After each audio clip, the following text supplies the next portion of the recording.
Well, so I love it's from the Hindu tradition, Advaita Vedanta. They call it the four bodies of consciousness. I like to think of it as an ascension spiral because what it's teaching is that what we are is much more complex than we realize, right? We are actually like a cake with layers, right? There's layers to what you are. And it separates, like if it could pull apart what you are, it would have, let's say, 4 levels to it. I also like the visual of like a Russian doll.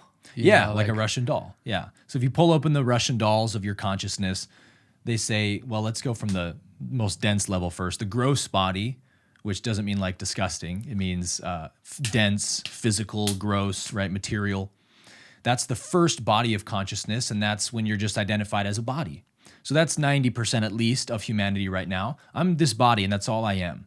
And everything I experience is through the perspective of a body. What happens to my body is felt as if it happens to me, the essence, the I refer to. So that's body consciousness. That's the first level. We all begin there as we're born because of that veil of separation, right? The second body of consciousness we can ascend to through lots of spiritual effort is the subtle body, which is the mental body. And that's when we begin to experience ourself and the universe more through the mind.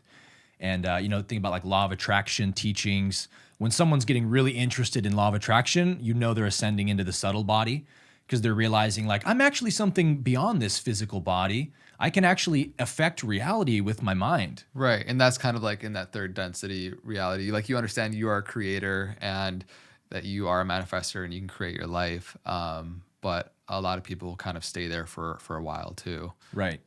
So then, keep on going. Yeah, the subtle body's a very long body. I actually will, I have an SQ chart in that series of through the 7 chakras, and I'll map what body correlates to each chakra. Yeah. And the subtle body, I think, spans like 3 chakras.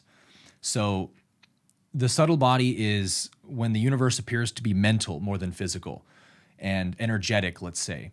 So we have to transcend that body by realizing the eternal essence, eternal truth behind the form we see.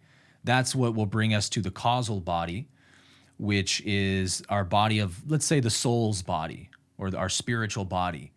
And that is some people call it the void, pure emptiness, pure being. There's really nothing there except for the karma that you're carrying. So the causal body is also called the karmic body. At least I call it that, because that's the body that carries your karma from lifetime to lifetime. Each mind is a different mind, right, from each lifetime, but you're carrying some similarities from your past life. Well, what is that similarity? It's your karma and the way that your karma is molding and shaping the expression of your soul. So it's something very subtle and hard to pin down, right? But it's undeniable. Yeah. In our experience. Yeah, it's a beautiful visual also of like, imagine you throw a pebble into a pond and you see like multiple ripples. Most people identify as like, in this example, the 3rd or 4th ripple in that gross subtle or that gross body, very dense.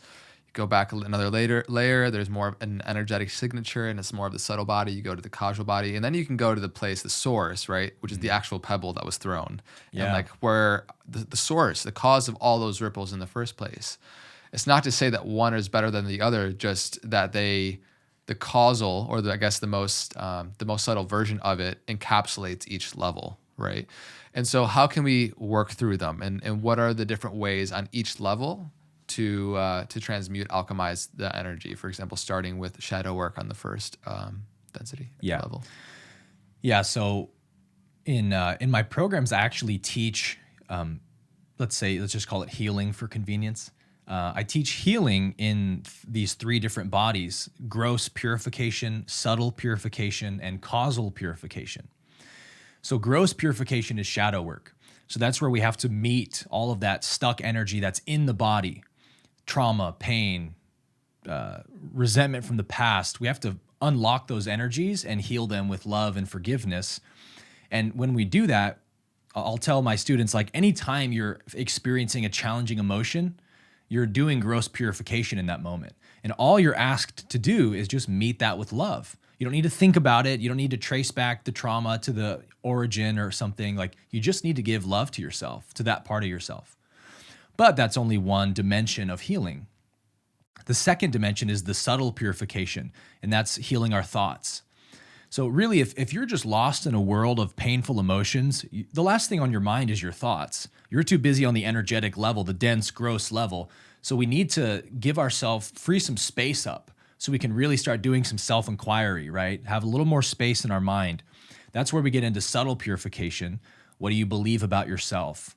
What negative core beliefs are you still holding on to that you need to see from the perspective of truth? That's subtle purification. So we have to question every thought we hold about ourselves and see if it holds up under the light of what's eternally true of who we are. And that's how we purify the subtle body. And then the causal body is, again, our karmic body. And so we heal our causal body from the karma that it's carrying by paying attention to our life lessons. Ra calls it catalyst in the Law of One. Every experience that we have is like a catalyst that is there to provide an opportunity for growth if it's perceived and used accordingly. So, hey, what lesson is this moment asking me to learn? What part of my being is it demanding of me? More patience, more compassion, something like that. You have to pay attention to your life and communicate with your life. And that's how your soul heals karma, which is the causal body. So there's 3 dimensions of healing that we are engaged in. And for me, it's helpful to know the distinctions between those 3.